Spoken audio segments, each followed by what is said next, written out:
is time for Just Being Frank, and it's a good time to check Frank's NCAA brackets. By the way, Oakland smacked everybody upside the head. I know. When they beat Kentucky. How you looking in your bracket? Still okay because of UConn. And UConn, I mean, yeah. UConn just doesn't beat their opponent. They trample their opponent. Pretty interesting. They'll get Northwestern in the next game.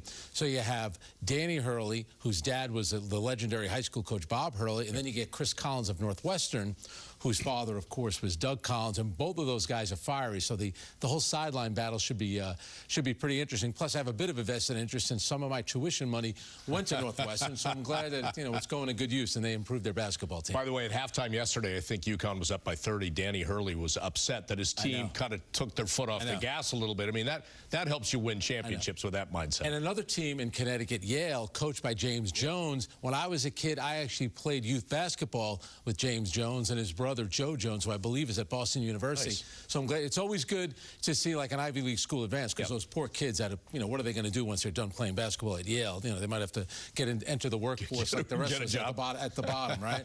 But James Jones, I'm happy for him. That was a big win over Auburn. That's a big-time SEC team going down. All right, let's talk more about the Nets and Knicks. And a lot of players, 65 in fact, have played for both teams. If you look at certain players that have played for both the Nets and Knicks, that's a long list.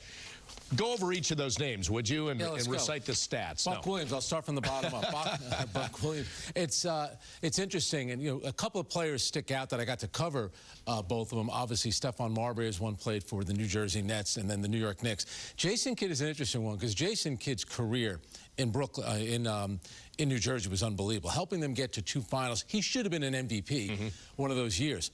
At the tail end of his career, he goes to the New York Knicks, and he's mostly coming off the bench.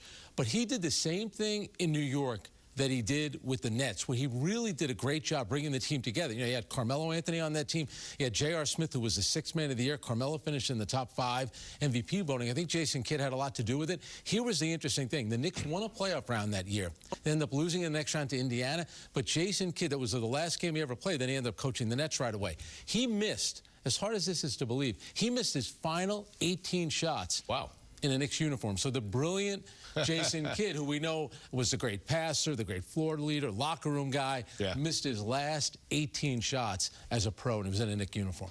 As we sat here a couple nights ago, you were marveling at the fact that Houston had reeled off 7 straight wins. And suddenly now, you brought this up, Golden State and the Lakers are kind of looking over their shoulder because Houston is coming on strong, 7 straight wins. It's amazing. I mean, Ime Udoka is such a good coach. And what he's done there, he has that team playing defense. And they've done a good job going out and getting players, especially Fred VanVleet and, of course, Alperen Şengün, who's hurt right now, has come up where he's almost an all-star. But the Houston Rockets are clearly a team to watch out for. They got a lot of draft picks over the next couple of years, but they could end up catching Golden State. Golden State's schedule is not that easy. Can you imagine the Houston Rockets going from where they were last year to maybe being a play-in team, maybe playing the Lakers? And you know what that would mean?